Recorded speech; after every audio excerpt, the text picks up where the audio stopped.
Hello, and welcome back to the Masonic Roundtable, a weekly program where Masons from around the world get together to talk about Masonic news and opinions in a friendly and social manner.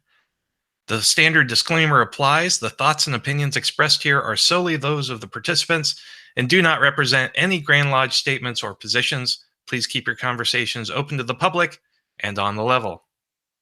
Tonight, we've got a pretty full house, minus one. My name's Jason Richards. I'm your host for this evening. John is off being a slacker and tending to family duties on the beach somewhere. So I am a past master Vacation Lodge number 16 in Clifton, Virginia, and a member of the Colonial Lodge number 1821 in Washington, D.C. Getting right to introductions, we're going to start off with Mike the Intern. Hey, Mike the Intern here. Number 74 in Burton, Ohio, and Triandria Lodge number 780 in Rock Creek, where I am the Lodge Education Officer and Junior Steward. Good evening. Great, thanks, Mike. Robert. Oh, there I am. Okay. Robert Johnson, Waukegan Lodge number 78, past master, current sitting secretary, and I'm also a new member at Ezekiel Bates in Attleboro, Mass. Thanks. Boom. Awesome. Brother Juan Sepulveda with a working microphone.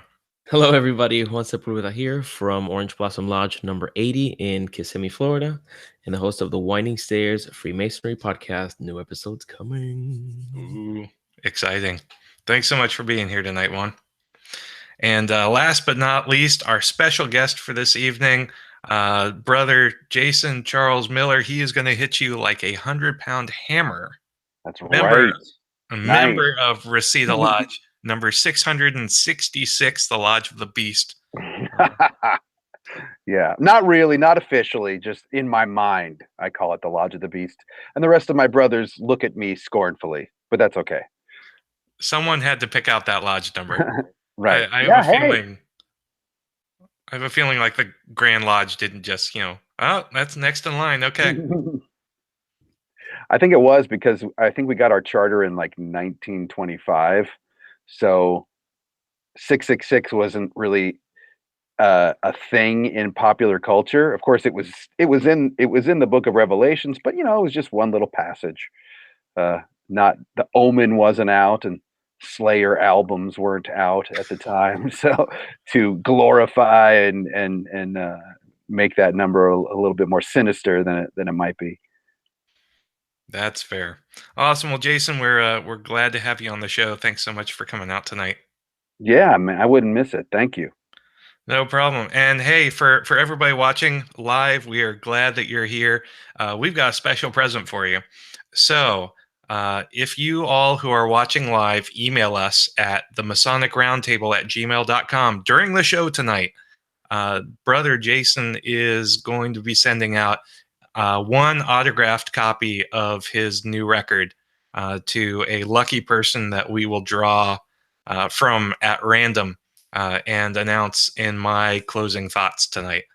So there it is right there, called In the Wasteland. And Jason, I'm sure, will be talking about it quite a bit this episode. So send us an email with your name, and I will go through and we'll pick one entry at random and we'll announce it during my final thoughts tonight. Great. And if for some reason you don't have a CD player, which, hey, I really barely have a usable one anymore, I'll send you something else and then just send you a digital download. That's awesome. Thanks so much, Jason. This is why we keep bringing you back on the show, because you're amazing. For free CDs. Free CDs. Yeah. Actually, most of us just went out and bought the album, but I appreciate that. Thank you. No problem. All right, so let's get into Masonic news real quick. The first thing we have up for Masonic news is actually an article in the Washington Examiner that came out yesterday from Selena Zito called "America's Dearth of Civil Society." This was featured on the Masonic Newswire. That was Chris Hodap's blog. And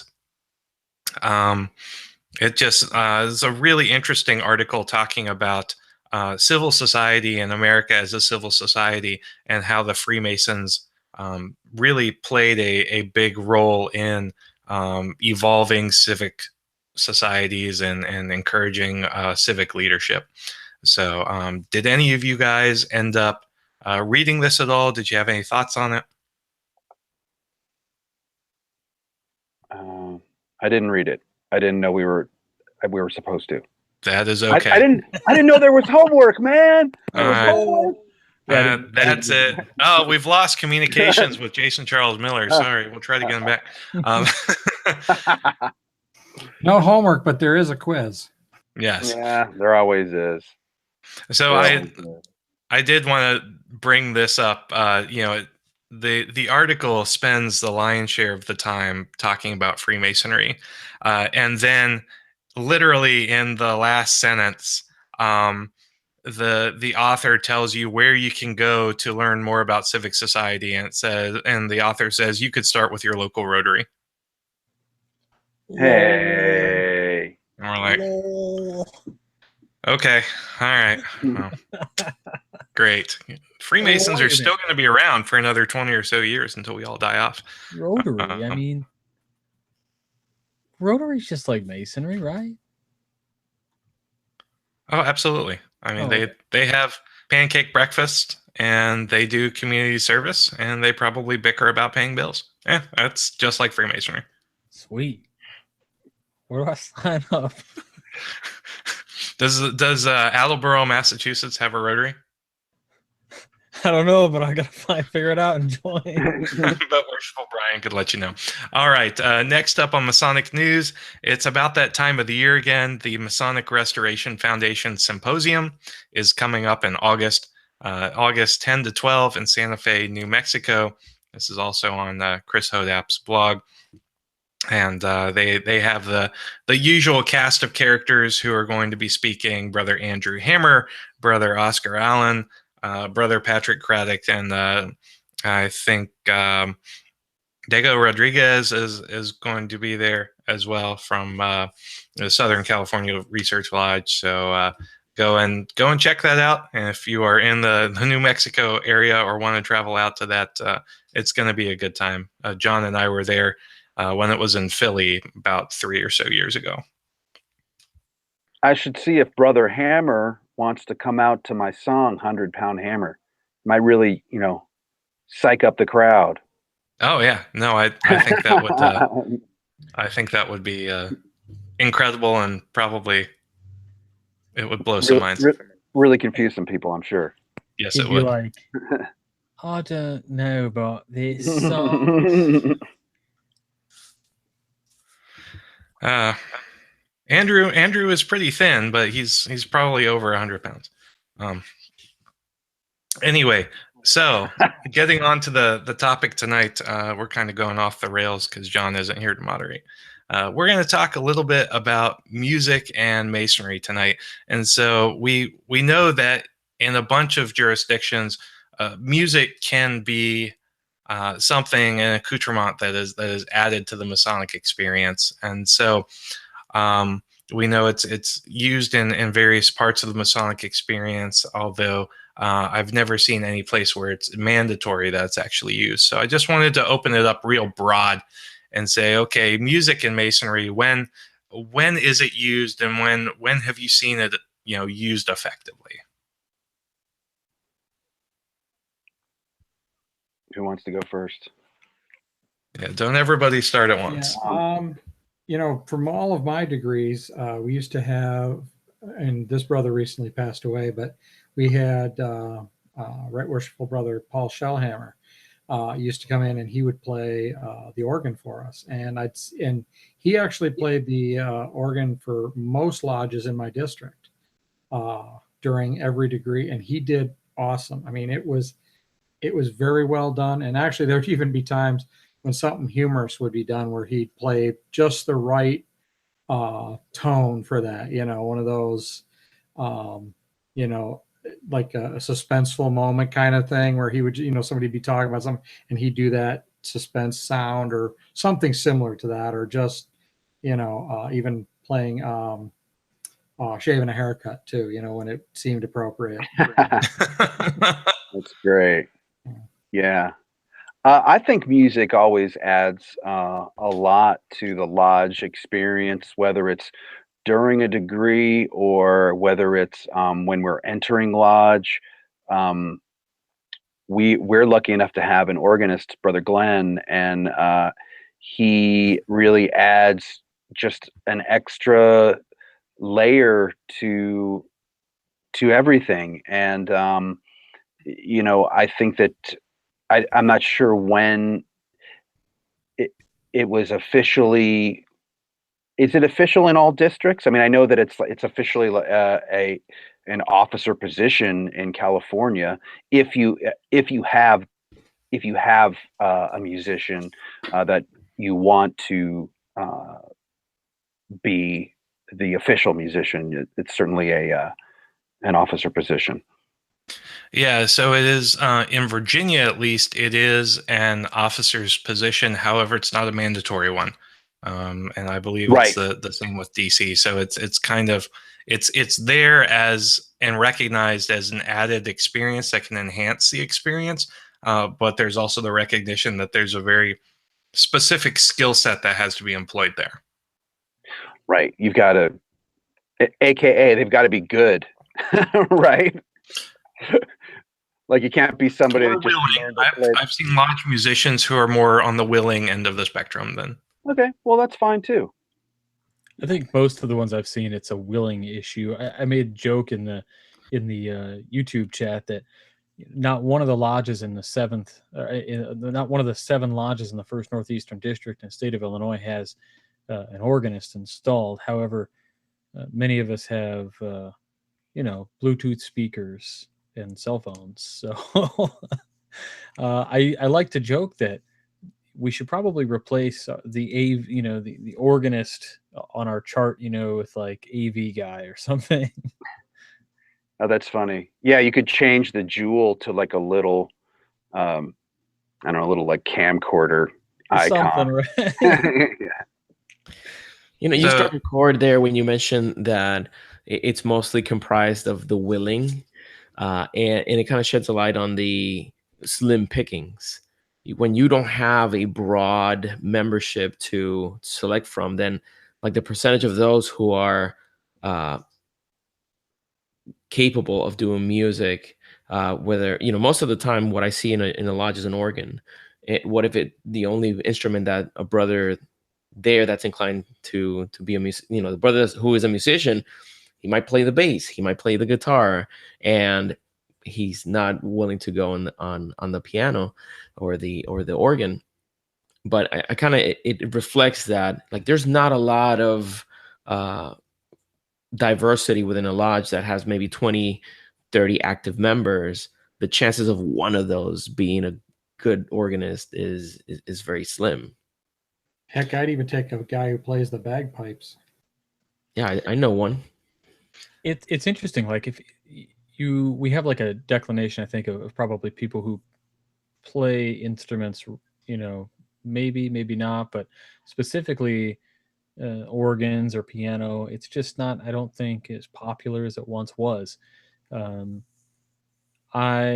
good friend of mine, Jim Fry, at his installation, he hired musicians to come out, and they had a cello player and a violinist, and that was amazing and beautiful. But I've always like dreamt like it would be the coolest thing in the world to have, just like, you got to have an instrument that, of course, if you're a great musician, it doesn't really matter what you're playing. You can play it softer if you'd like. But I always thought it would be the coolest thing to have, like a violinist in the lodge or something, to just sit there and be a part of the meeting. But like, for the openings or whatever, to sit there and play through the walking or whatever, just like the just noodle. Yeah, just noodle around on the violin. Oh, it'd be amazing. It'd be cool. I like my favorite is a cello, but yeah, I mean, it would just be the coolest. I would feel guilty having a guy have to come in and set up his big ass cello. I'd love to Especially if have the a lodge doesn't have an elevator. What's I'd up? love to have My a nephew tuba actually player. plays that. Tuba player? Excellent. I can only imagine. As if the organ wasn't goofy enough sometimes. Or like when we vote on something silly, like to get the guy to go, wah, wah. Or like if something's like, hey, next month we're gonna just heat up the leftovers from this month or whatever. We'll just freeze them, and you get the guy to like do the old like tugboat garbage thing.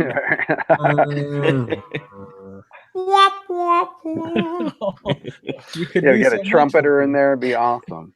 Yeah. So it's interesting. During John's year at Patriot Lodge, I was actually his musician, and I was really the lodge DJ. So I brought in, Well, that works. yeah, I brought in a Bluetooth speaker, and I picked music. I think for opening one night, I picked a cello version of "Welcome to the Jungle," and it's just And people probably didn't notice right away, right? So you got away with yeah. it. Yeah. No, Those didn't know cello. this right away, but then they're like, wait a second.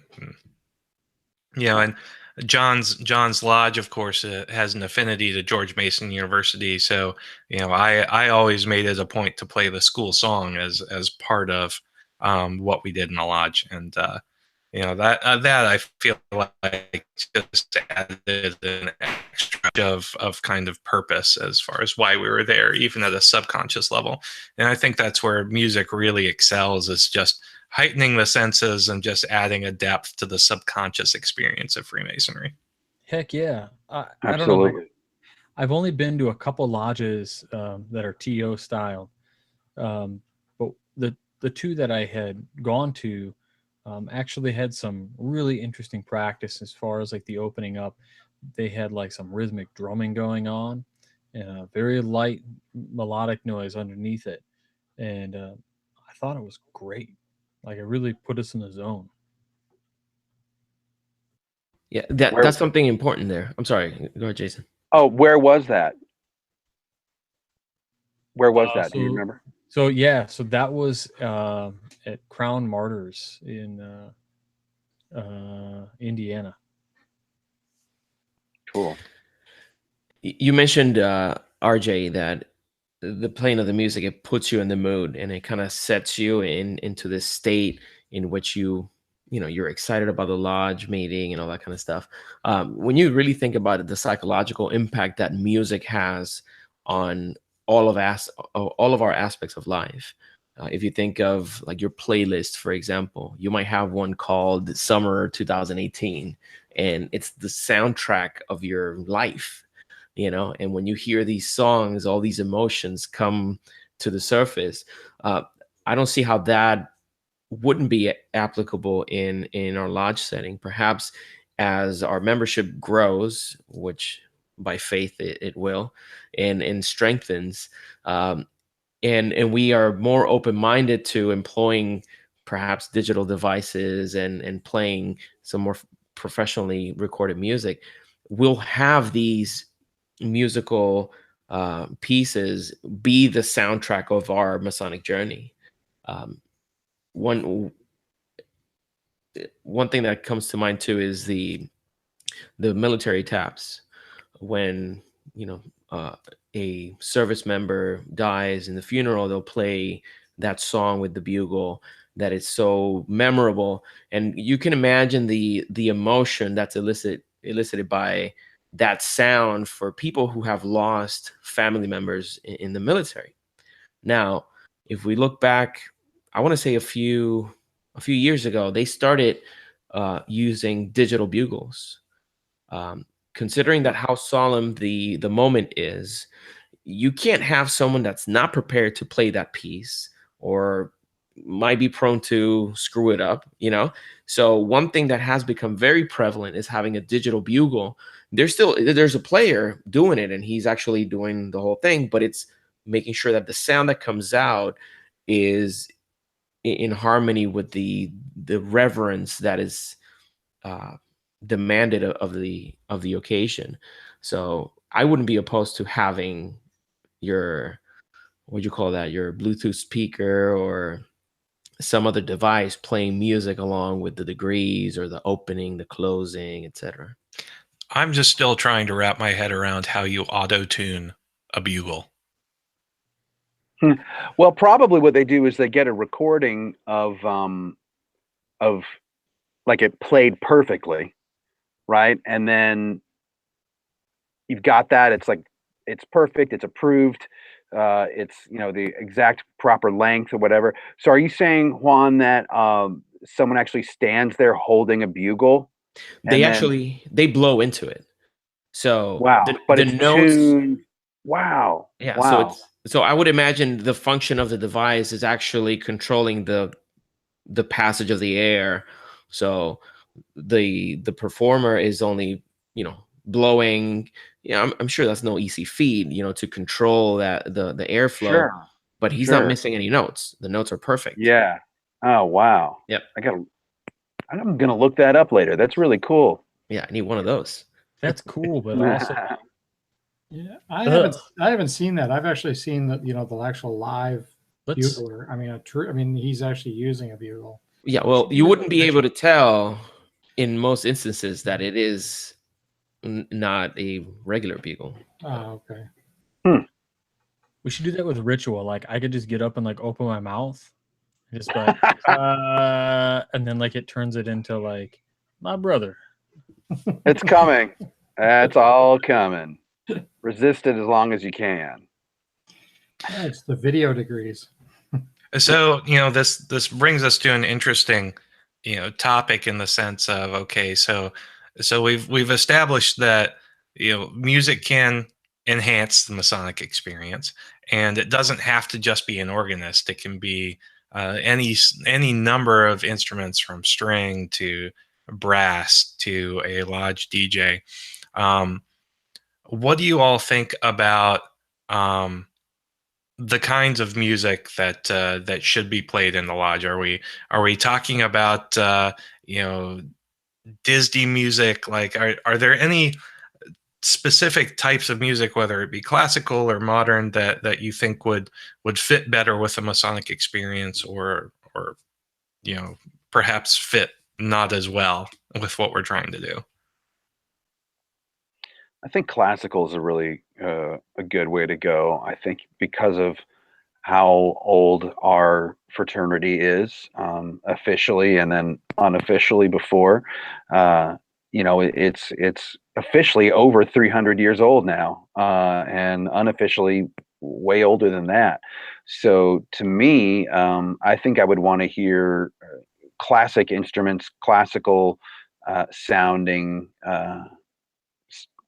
music that would put me in that frame of mind to give homage to everybody that came before us. Yeah, that touches upon the virtue of reverence, and I've been reading about this because it seems to be a virtue that has been neglected to a degree, where for me, I still feel inclined to you know be in a pay homage when I see a funeral procession. Either put my hand over my heart, or take a moment to reflect that there's a life that ended, and it is important that we have that and that we instill that in our youth. And you don't see that whenever you take kids to the park and there's let's say a military, uh, a memorial statue, or what do you call that? Like a sculpture, or ¿cómo Yeah, carajos like se a llama eso? statue, or like a you mean A yeah, like a monument. statue, right? Yeah, monument. Monument is the word I was looking for. Yeah. And you have the kids like trying to climb them and jump on them, and the parents are completely like they don't care. But there should be a level of respect that almost comes automatic. And if we choose the wrong kind of music for lodge, and I agree with you, classical music is something that would be very good. But almost any music that could have an undertone of reverence in it Sure. might be adequate for the lodge. And who's to say, maybe we have a jazz night, and like that meeting, all the music that's played, it's jazz interpretations of some uh classical music or something like that, That would be great. right? It'd be Well, yeah, you interesting. could dovetail that into an educational program on, Freemasonry in the Jazz Age, or, something interesting like that. I love building out your lodge meetings thematically, and I think music would be a perfect place to help build on the theme that you're trying to establish. Absolutely. I think what I've witnessed on a couple of occasions actually is um, not not classical music. Um, I think what's important, number one, kind of in a roundabout way, is having something that has no lyrics. I don't want to pull somebody's other feelings or like whatever into the lodge meeting. Um, I would use it more in the terms of like evoking the emotion, right? And so we established that maybe classical or jazz or something might work out well. But what I think is interesting too is when we have, I'll ask you guys a question. Have you ever been in a lodge meeting where inappropriate music was played, for any number of parts? I Yes. certainly have. Yes. I've watched, maybe the ritual when somebody has to go answer the door. There's a song that's played that I just was like, I looked over at, I mean, true story. I looked over at my friend Dave, and my friend David looked at me. And after the meeting was over, I said, "What'd you think of that?" And Dave doesn't, mince words. He said, "I think it was highly inappropriate, and it disgusted me." I was like, "Well, tell me how you really feel, Dave." Yeah. But Dave, wonderful guy, and he holds his fraternity to like a really high standard.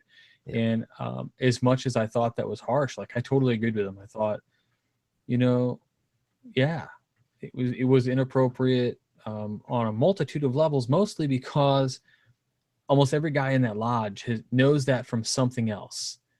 Maybe like an irreverent commercial from Super Bowl Sunday or something, and that's what they play. Like, and they it just feels terrible. It feels icky. It feels icky, yeah. Like Especially in ritual. Like Right. in ritual, I'm like, it upsets me. Was like it a I wouldn't first go to degree? any place and show up like that. I have to be dressed, and that's hard to say too, because I guess you can't control some of that. But yeah, I digress. Yeah, I want to be vague enough as to not violate my obligation, but in a part of the ritual in which the candidate exits, there's a pause, there's the lodge room waits, and I've heard the and it's like, oh Wow. my god, No. like it really angers me because it's just, I understand where it comes from, and like the candidate is not there, and like we know each other, but it's like that is such a, I don't know. It breaks the entire mood. Yes, it's like when I am there, witnessing an initiation or passing or a raising, I'm there to relive the moment. If I'm not, if I don't have an active role in the degree, I'm there in this in the mood to put myself in his place and remember how I felt, and try to remind myself of the lessons that are contained therein, and am I living up to them, that sort of stuff. There was another one in the third degree in which there's a bunch of people walking, and then, if I'm not mistaken, it was like Whistle While You Work. It was the organist played that. And So I've heard hi ho, it's off to work we go. that one. And You guys are, you're from the killing same me Disney right movie. now. Oh Man. man. I'm just like, just plunked out on the piano, nice little staccato, and I'm just like, oh, this. Now here's a challenge for the brothers listening or watching. If you take the opposite position, where you believe, I think it's okay in the right circumstance, I want you to let us know what's the right circumstance. Like, give us your side of because I see it plain and simple as inappropriate. But if the brother that's sitting behind the organ thought it prudent to play it, he might have some sort of logic, flawed in my opinion, as to how appropriate it is, right? So if you're listening to this today and or watching us and you feel you have a compelling argument that playing some sort of music that's not solemn in nature, that doesn't have that spirit of reverence, if you think that's appropriate, let us know why you think that, or play the devil's advocate. Even if you don't think like that, just try to help us figure out like what possesses someone other than the devil to play music like that. So I have to go back to what Robert was saying earlier and say universally, I agree with taking the lyrics and the vocals out of songs that Oh yeah. play. The notable differences, of course, things like Gregorian chant. I was at an incredible lodge last year up in New York, and they opened the lodge with Gregorian chant beforehand. It was a TO lodge.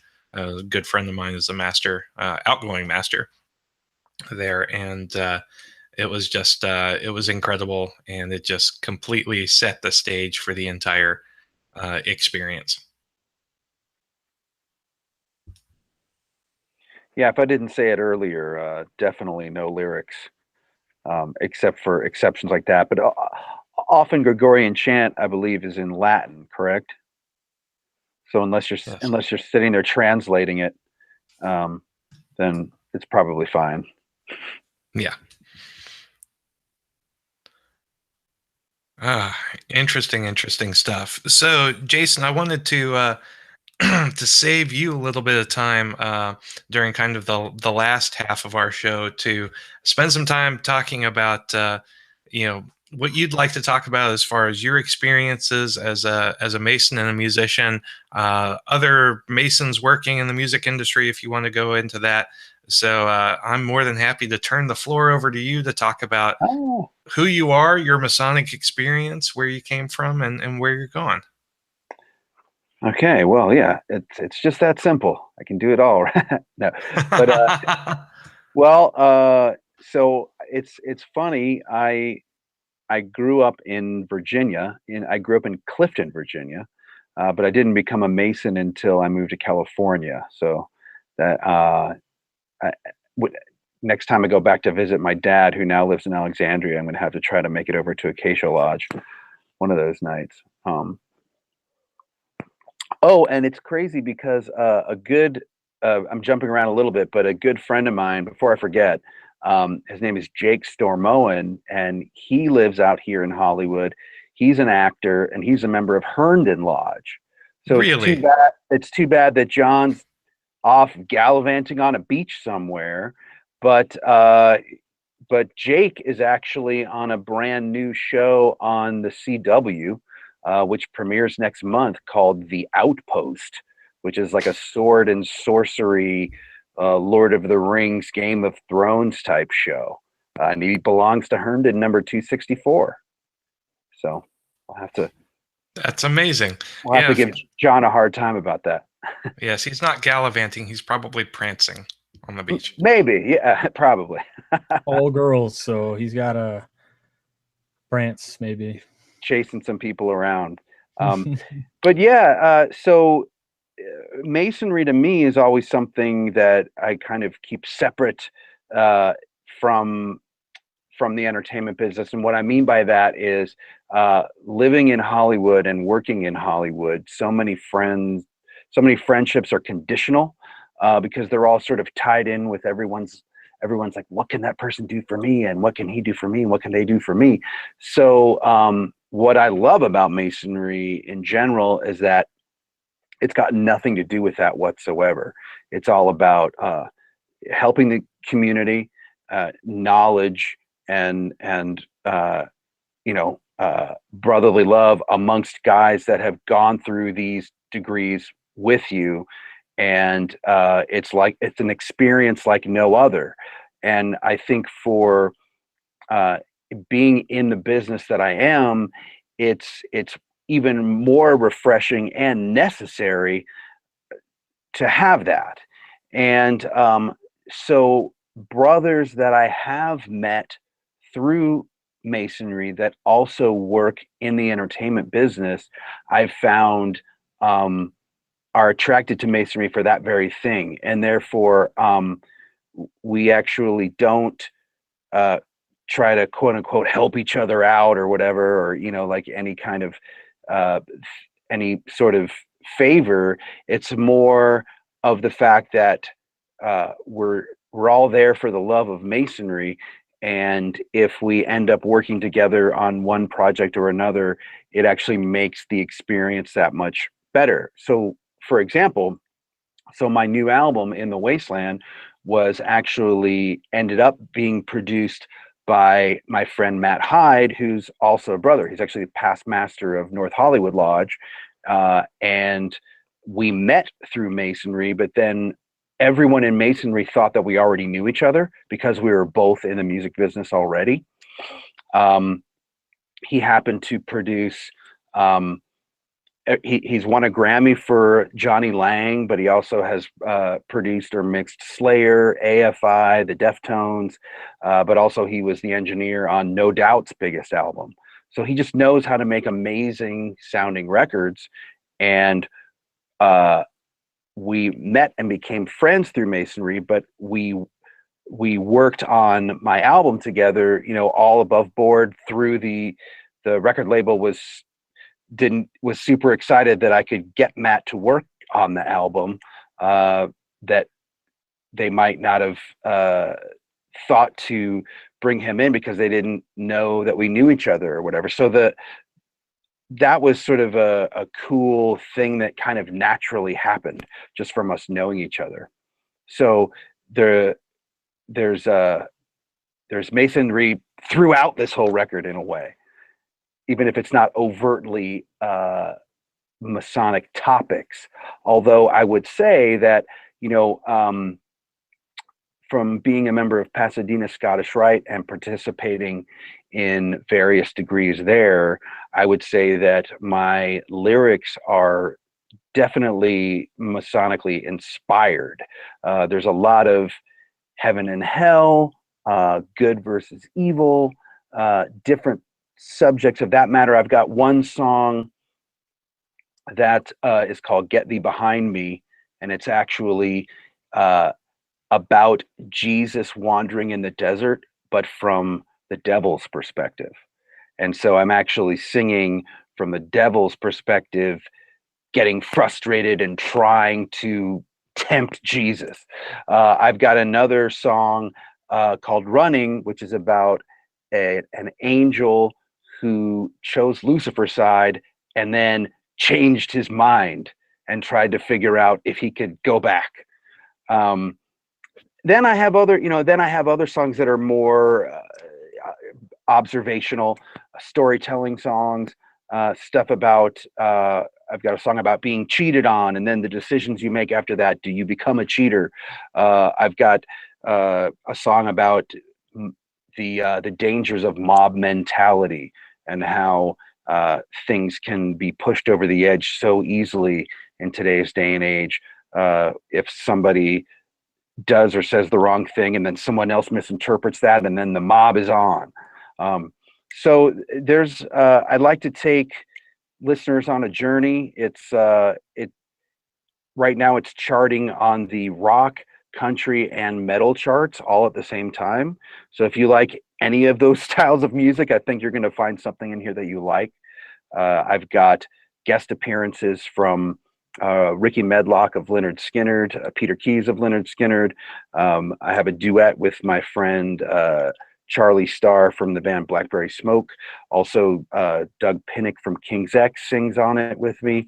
So I don't know. It's been 6 years in the making, and I'm really happy with it, and I'm happy that it's been so well received. And I appreciate you guys having me on here to talk about it a little bit. And now I will shut up. I was gonna say I love music and I have all genres of music. So I'm one of these guys who, has friggin' like 15, 300 disc holders. I still have all my CDs. Yeah. I still have this massive, iTunes library, and my kids are like, Dad, this is a really good song. What is this? I'm like, oh, this is whatever, this stuff came out when I was like 11. I'm just sitting down, and I'm just like pulling CDs out and I'm dropping them on. And I was listening to your album today, this morning on my way to work. And then when I got home, because I wanted to really review it.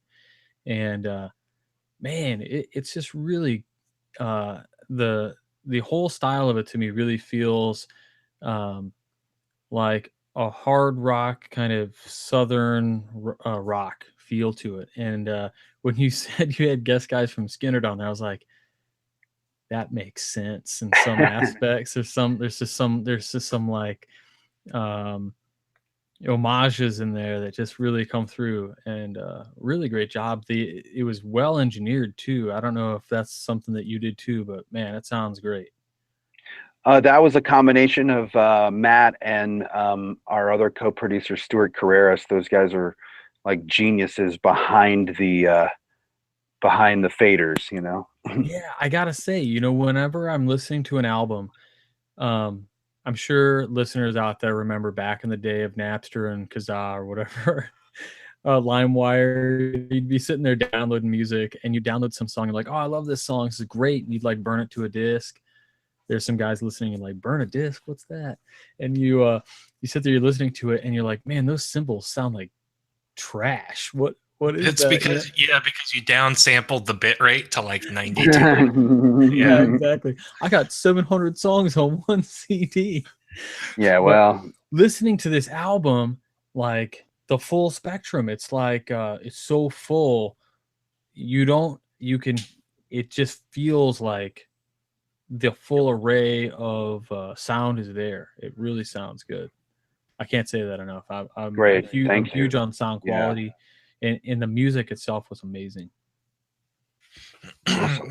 So Jason, let's take a little moment to talk about your album cover and your album artwork. Yeah.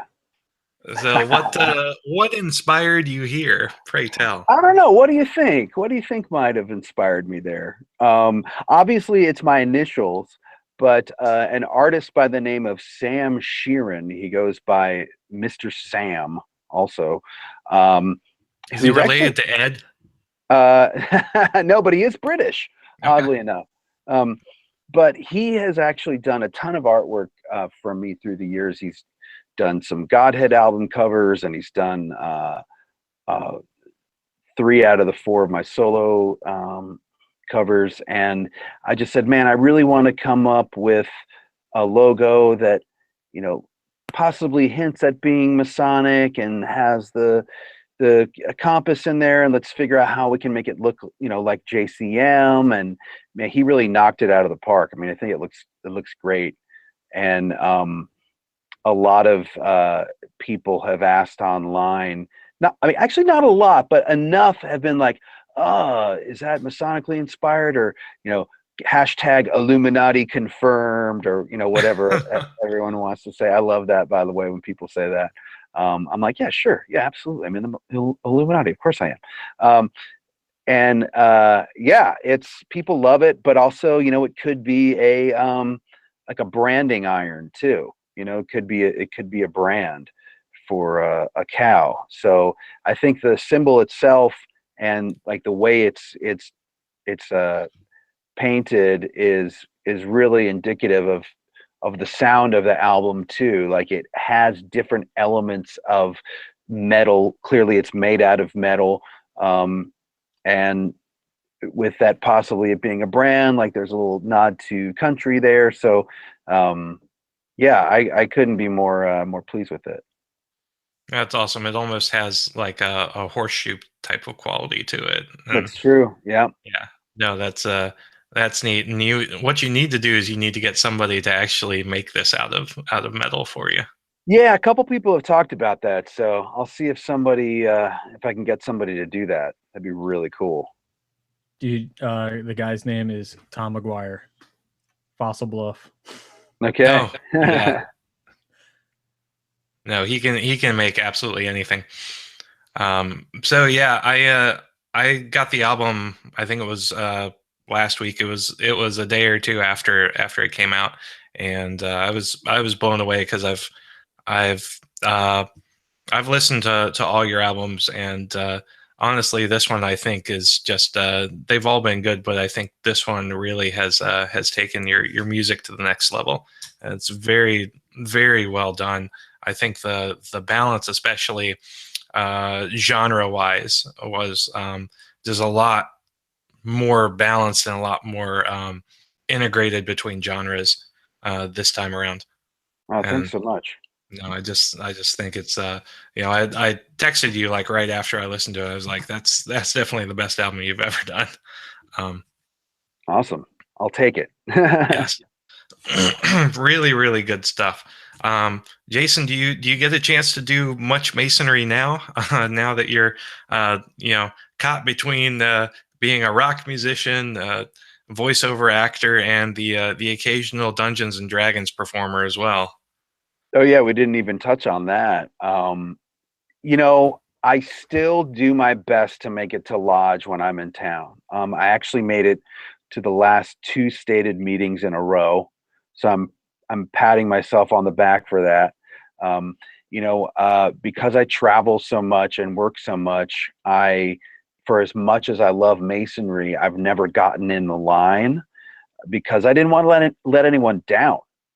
I would love to be an officer one day, and I think there will be a time when I am. It's just not now because of time commitments that I have to everything else. But I do what I can when I can, and I think that's another spirit of masonry too. That you might not be able to do everything, but if your heart's in the right place and you want to help and help your lodge and help your community, you can still find a way to do that. No, that's awesome. I think music and masonry both being very much innately tied to the soul and very much ways of life. I think there are ways that you can do both and live both without necessarily sitting in lodge or doing it as your vocation. Yeah, and actually it's funny, I've participated in the last three reunions also, because for a couple of reasons. One, for Pasadena, we split it over 2 weekends. So even if I'm not there for one weekend, I might be there for the next. And then I also am sort of the guy that, hey, this guy can't make it to this. Can you fill in for this? And I'll do my best to be the fill-in guy. So I don't have a permanent role, but I'm sort of like everybody's understudy if I can. No, that's awesome that you still get the chance to do that. And you've been out celebrating the craft as well. You were out there out here last year for that, weren't you? Yeah, I did last year and I did the year before that. And this year I knew my schedule was going to be too crazy. So that's a really fun experience that I hope they keep doing. And it's a really great way to meet a bunch of great brothers and their families from around the country. And what's really cool about that too is you don't have to be a musician. So if you live in the southern jurisdiction and you're a comedian, or you're an orator, or you can juggle, I would encourage you to send in a tape and audition, because it's a super fun experience. And you're helping raise money for right care and to help the temple itself, which, if you've never been to the House of the Temple, if you do get selected to go through and perform, you'll get a tour of the House of the Temple, and it's as you guys who have seen it, it's a pretty awesome building, and it's also a great building to feel like you're a part of that, you're a member of that. It's also a building and very much in need of money and repairs too. So Yeah. CTC is just a great way to raise funds for that amazing historic building so that we can keep it around for the long haul. So awesome. So listen, social media was a little bit light tonight.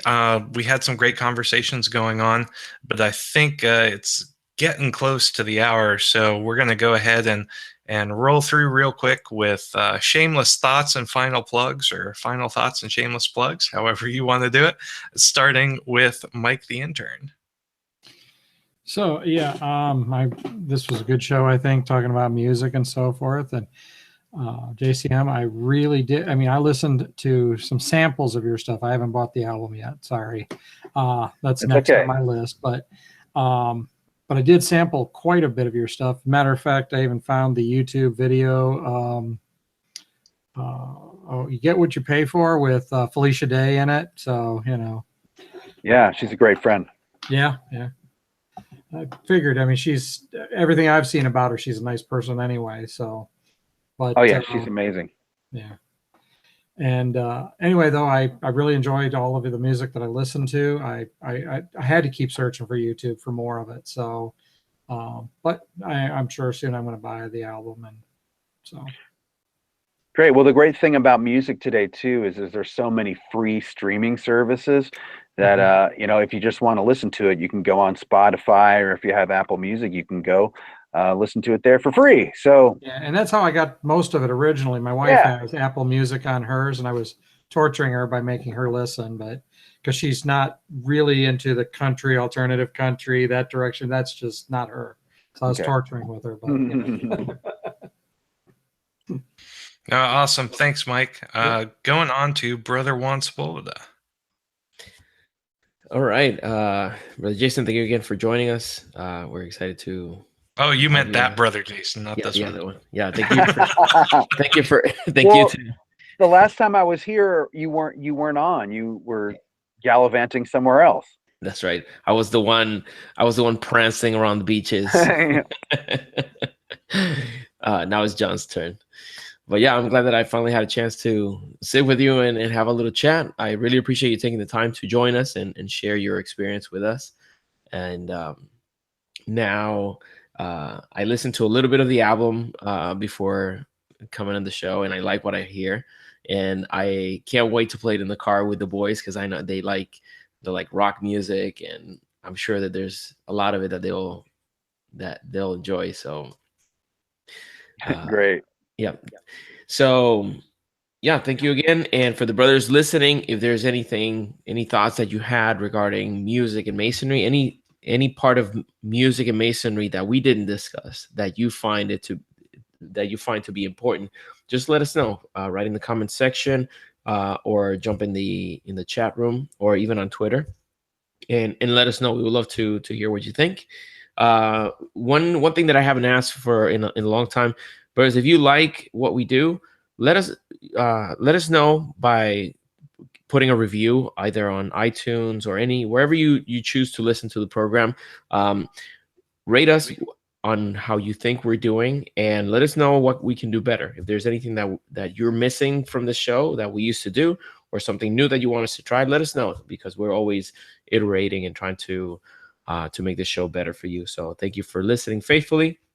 And lastly, my shameless pug is that I've had a lot of brothers asking me about the Masonic pin apron, and I had retired it from the store, but a lot of brothers have been asking for it, so I'm doing a limited batch of those. So a nice place where you can display your Masonic pins from all your travels, instead of keeping them in a dark corner of your drawer. Now you can display them proudly on an apron made of lambskin and linen. So check it out at freemasonry.com, and thank you so much for this. Is it mandatory that all Masons keep their pins in their underwear drawer? Because I know I do, and I thought that was just part of the Masonic code. Well, there's a risk with that, because you don't want to pull one underwear and put it on and have a pin lingering in it. Stuck in there. That's not. Yeah, you need another drawer. Thanks so much, Juan. Brother Jason Charles Miller, your final thoughts and shameless plugs. You should probably plug your album.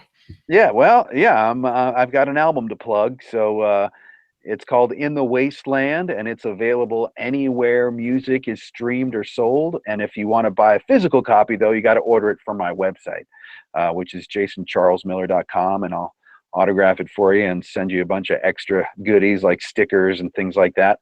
But yeah, I'll be appearing at Salt Lake City Gaming Con next month, which is July 5th and 6th. And then in August, I'm going to be performing at the Bluebird Theater in Nashville on August 7th. And I've got some more appearances coming up after that. And you'll probably check my website for other things, because I should be appearing at San Diego Comic-Con as well. But just wanted to say thanks for having me on. And you guys can find me on all the social media. Just search for Jason Charles Miller and you'll find me. And thank you so much. I love listening to you guys, and I'm so humbled to be on the podcast again. No, it's great having you, Brother Jason. Thanks so much for coming out. And for those of you watching and listening, go to theMasonicRoundtable.com. You can look up the link for this episode. As soon as we finish the episode, I will throw up all of those links to Jason Charles Miller's website, as well as iTunes and Amazon, where you can get his stuff, and you can always get to it from our page. So thanks, Jason. It's great having you on. Always a pleasure getting a chance to chat with you. It's really great. Thank you. All right, so for me, I guess we should get some of the last bits of business out of the way. So thank you so much to the 10 folks who sent us an email inquiring about the autograph CD. And I went through, and the random number generator spit out the number associated with Brother Gary Meisner. So, Woo! Brother Gary, congratulations! You're going to get an autograph CD sent to you care of Brother Jason Charles Miller. So I will get with you after the show, and I will convey that address and that postal code to Brother Jason, and we'll get you an autographed copy. Everybody else, if you want an autographed copy, you can get one. You just have to go to jasoncharlesmiller.com. So for me, this was a great episode. I love music. Music is very much a part of who I am, and even though I don't do it for my vocation, it is a constant source of inspiration. John and I always go back and forth because he's big into podcasts and audiobooks, and I prefer to listen to music during my commute. So it's just music is very much part of my life and who I am, to the point where I actually almost majored in music in college. Don't think a lot of people know that. I almost auditioned into the James Madison University School of Music for percussion. But then decided music was a great way to feed the soul and not the tummy. So I went a different route ultimately. So yeah, thanks so much everybody for continuing to watch us week after week. Let us know, send us an email or a Facebook message, letting us know what topics you'd like to hear us discuss. There's so much that we can talk about with Freemasonry. We've been doing this show for about 4.5 years now, and we've not run out of topics yet. So, and that's very much thanks to input from you all. So please keep that input coming, and we'll put together those episodes and those topics as often as we can get people on the show to help us talk about them, and as often as we can do the research.